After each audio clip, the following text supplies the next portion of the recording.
For today's video, we're going to be working on this '05 Honda Accord.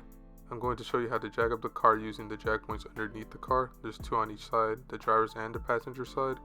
There's one behind the front wheel and one in front of the rear wheel. Depending on what side of the car you need to actually lift up. For today's video, I'm actually going to demonstrate off of the front jack point, and I'm going to show you how using these two types of jacks. This right here is a scissor jack. This is what you'll find primarily in the trunk when you need to replace a spare. To actually use this jack, you just twist it to the right, and which will tighten it, which will lift the jack, and if you twist it to the left, it'll actually bring it back down. So as you can see, it's just a long screw, and the more you twist it to the right, the more it'll lift because it's just screw compressing the two sides together. That's basically how you use this jack right here. The second jack we'll be using is a rapid pump jack. I have a 3-ton jack. These are so versatile, you can honestly use them in any application to lift your car, put it on jack stands or stuff like that. I recommend getting them. You can get them in just about anywhere. To actually use this jack, as you can see, I grabbed the handle, and to actually lift the car up to lock it into place, you have to twist it all the way to the right as tight as you can. And then as you can see, once I start to pump the jack, it'll begin to lift the jacking point up. And if you want it to come back down, you will just have to turn it to the left. But whenever a car is on this, I would recommend turning it very slowly because it will control how fast the car actually comes down with the jack. This is a jack stand. This is what you'll actually be placing your car onto after you lift the vehicle. This free moving piece up here is what you use to control the height if you want it higher or lower. And to bring it back down, you just pull this lever and it retracts all the way down. So here we're at the front of the vehicle. I'm going to show you the pinch weld that's behind the front tire. So if we go down here and take a look, you'll see that this cover has a cutout just big enough for you to put a jack right here at this pinch weld. Here is more as a reinforced piece of metal that will actually support the weight of the vehicle if you were to lift it up from this point. That's why it's called a pinch weld, because it's just necessarily just pinched together to form as a reinforcement, because all around the other piece of the body it is too weak.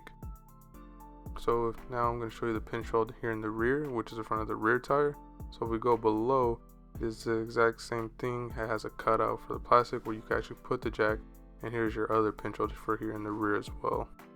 Before we go any further, I always like to pull the e-brake as far as it could go. It is just another safety precaution in case the vehicle wants to roll forward or back. As you see, I pulled it all the way to the top, and then we leave it as is. Another safety precaution is to actually chalk off the wheels. So as you see here, I actually grabbed two pieces of brick, put one in front of the wheel and one in behind the wheel, just to make sure it won't roll as well.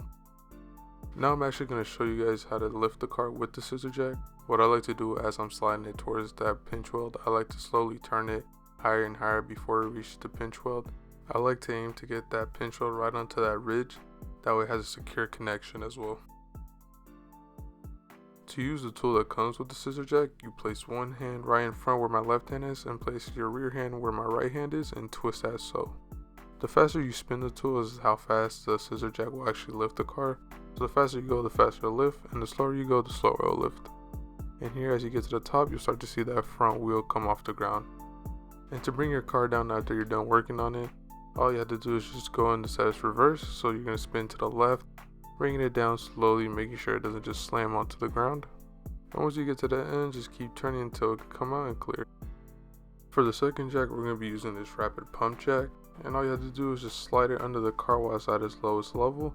Bring it to that jack point just right beneath it. Start to slowly jack it up until it makes contact. And once it makes contact, as you can see here, you can start actually pumping up the car. Once you get to the top and you want to actually lower the car, just grab the handle as so and twist it to the left very slowly now that you have the weight of the car on here. And once you turn it to the left, you can start to see that the car will actually start to descend slowly as you turn that handle. And then you just slide it right on out. Now to jack up the car to put it on jack stands, you're going to want to come under the car here, and for this Honda you can see this front cross member of the frame. As you can see, the arrows pointing at it, and that's the actual middle of it. And we're going to use this jack point to actually lift the whole entire front of the vehicle. So as you see, we make contact, and we're going to begin to start pumping it up until we get both wheels off the ground on the left and right. Now we're just going to double check, keep it going, and once we get to the top, you're going to grab your jack stand as so. We're going to go ahead and slide it under the car. We're going to center the jack stand under the pinch weld, and we're going to see if we could adjust the level any higher than what it is. If we cannot, as seen here, then that means we're at the highest level we can possibly be. We're going to go to the right side and repeat the process as well.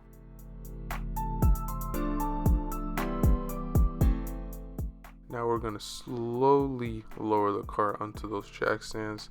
Make sure we get a smooth movement, that way we're not slamming the actual car onto those jack stands. And as you see here, it is slow and subtle movement. And now to get the car off of the jack stands, we're going to repeat the process but in reverse. So now you're going to jack up the car until you clear those jack stands. We're going to lift the level just in case we adjusted the height, slide them out. Now we're going to repeat the same process for the right side. Pull the lever, and then we're going to slide them out. Now you want to slowly lower the vehicle, making sure you don't slam the car onto those front wheels.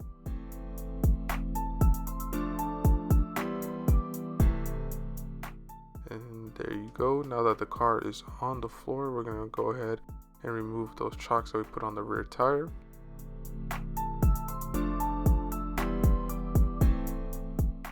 Remove the rear one. And that is how you jack up your car, guys, and I hope you learned something from it with the different jacks that we use today.